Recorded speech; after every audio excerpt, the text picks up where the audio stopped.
Hi there, I am Dr. Bree. I'm a physical therapist and I specialize in pelvic health. And today I want to share with you my favorite move for vaginal strength. So this is especially for anybody who's ever written to me, and there's been a lot of you who've written to me and asked, how do I get a tighter vagina? And by the way, this is also for men watching this. If you are a male and you're curious about strengthening your pelvic muscles for better sex and pain relief, then keep watching. Before we get to the exercise, if you want to subscribe to my channel, that would be amazing. That way you'll be alerted whenever a new video comes out. So, the one move that is the best move for vaginal strength might surprise you a little bit or a lot. And it's not a Kegel exercise. So you might be expecting something that is all about tightening up the pelvic floor muscles. But really, a strong vagina or strong pelvic muscles, no matter what gender you are, a strong vagina is not a tight vagina. So I want that to be the first thing you hear, is that tightness, tight muscles are not necessarily strong muscles. Just like you don't want a muscle to be all loose and floppy, you also don't want a muscle to be super, super tight and never be able to let go. You have to have muscles that are able to contract and relax, muscles that are supple and resilient and responsive. Those are actually the muscles that you want for your own best satisfaction during intimacy, and also for your partner, for their satisfaction. For both parties, you want your muscles to not just be tight. If your muscles are just tight, they, first of all, aren't strong, they're not responsive, they're also not comfortable. It's probably gonna be painful for you to have sex if your vaginal muscles are just tight. So again, we're not going for tightness, we're going for the ability to contract and relax. That's gonna give you the best sensation and satisfaction and responsiveness. So my favorite exercise for getting muscles to contract and release and to go through the full range of motion is hip circles.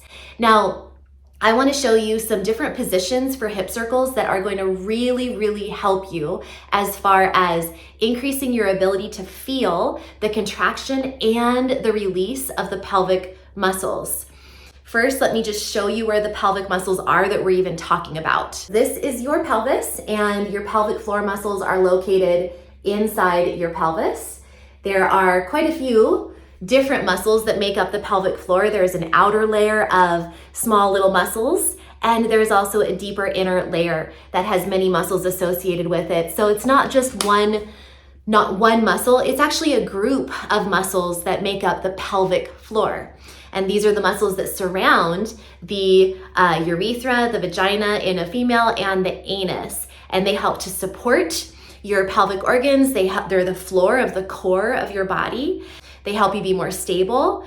They help you be more balanced, and they help you have more control over your pee and your poop. So they help with pain, pleasure, peeing, pooping, and also pregnancy and postpartum. So yes, we want strong muscles, but strong muscles don't necessarily just mean tight. We want them to be able to contract and relax. Now the hip muscles and even the deep abdominal muscles and the back muscles, all of these muscles of your core and your hips feed into the pelvic floor. So a move like hip circles that works everything is super, super helpful for really targeting the pelvic floor and targeting the muscles that surround the vagina, but also working with the rest of the core as well, because it all works together. So hip circles are great for all of it. Okay, so I'm gonna show you in standing as well as hands and knees on your back and also standing at a countertop. Let's go ahead and actually start with hands and knees. This is my favorite position because it's really, really safe and a great way to really feel the pelvic floor muscles. Okay, what you're gonna be doing is thinking about drawing a circle on the wall behind you with your bum, with your pelvis. So think of your tailbone or your sitting bones and like you're drawing a circle on the wall behind you. And I wanna tell you kind of, as we go through the circles, what muscles are really activating and then releasing, and when the pelvic floor muscles can be felt activating and releasing. So let's go ahead and give it a try. So on your hands and knees, just spread out your fingers nice and wide. Nice flat back to start with. Then from here, think of drawing a circle with your tailbone or your sitting bones, your butt bones, on the wall behind you, circling it around. Just like that. From the back, it looks like this.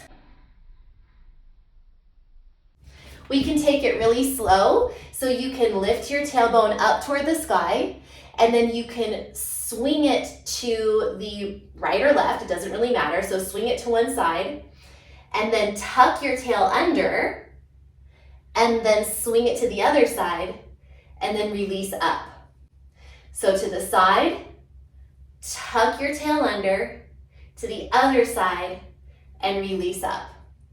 Now what you'll notice is that when you release up, you'll feel your sitting bones drawing apart and the pelvic floor muscles between your sitting bones, between your butt bones, releasing, softening, opening.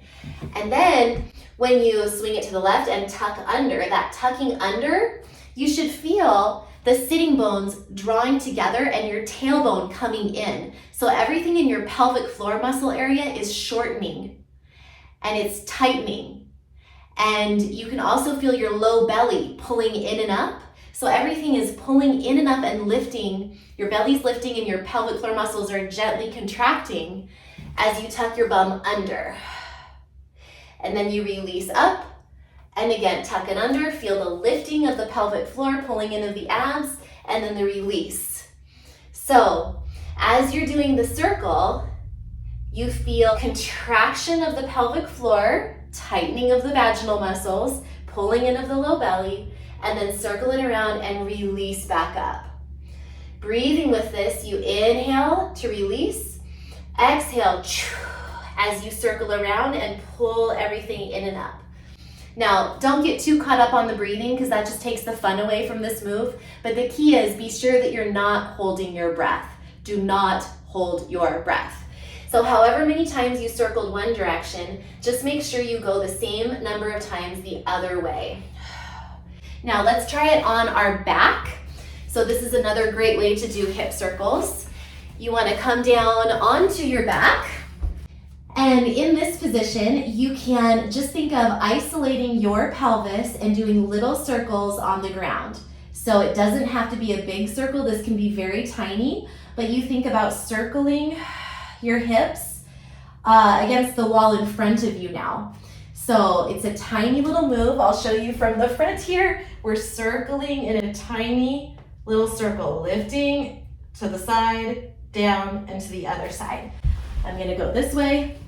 So we are lifting, pelvic floor is engaged, low abs pull in.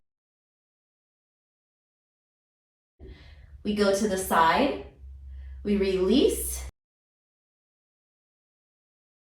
go to the other side, and then lifting. So pelvic floor activates, low abs pull in, you go to the side, you release, you go to the other side, and then you lift. So it's a contraction of the pelvic floor and a release of the pelvic floor. Contraction, release, contraction, release, contraction, release. Make sure you go the same number of times each direction if you're making this an exercise. So reverse it and breathe with it. You contract and then inhale to release. Contract, inhale to release. Contract, inhale to release, contract, inhale to release. The reason the breathing works that way is because when you exhale, you feel a natural lift of the pelvic floor and drawing in of the belly. When you inhale, it releases and softens. Okay, lastly, you can also do these in standing, just standing with your knees slightly bent and your hips drawing a circle on the floor beneath you, or you can do it at a countertop. This is one of my favorite positions in the morning when I'm getting ready for my coffee to brew. I will place my elbows on the countertop and I'll just make sure that my back is nice and flat, my knees are bent, and I'm circling my booty back behind me. So you can be at a countertop or, as I'm showing, at a wall. Knees are bent and it's just circling the bum around. And in this position, I'll show my knees even more. In this position, you can feel The release as you stick your bum back, and then the activation, the lift of your pelvic floor as you tuck your tail under. And lastly, standing straight up. My feet are flat on the ground, knees are slightly bent, and circling the hips. So lifting the pelvic floor, pulling in the low abs, releasing back from the side. Lifting the pelvic floor, pulling in the low abs, releasing back. Contraction, relaxation. Contraction, relaxation. Contraction of the pelvic floor, relaxation of the pelvic floor. And again, go the other way. And what we're doing is we're working not just the pelvic floor, but all of the muscles of the core, including the abs, the back, the hips, and we're getting the contract and the release of the pelvic floor muscles themselves, along with the other muscles that I just mentioned. So it's a really great all-around exercise, great for your hip joints, your back, and it just is fun. So enjoy this. This is the best way to strengthen your vaginal muscles, and I hope that you will do this regularly. I love doing at least 10 hip circles each direction in any position every single day. Take care of your pelvic floor, and I will see you next time. Bye.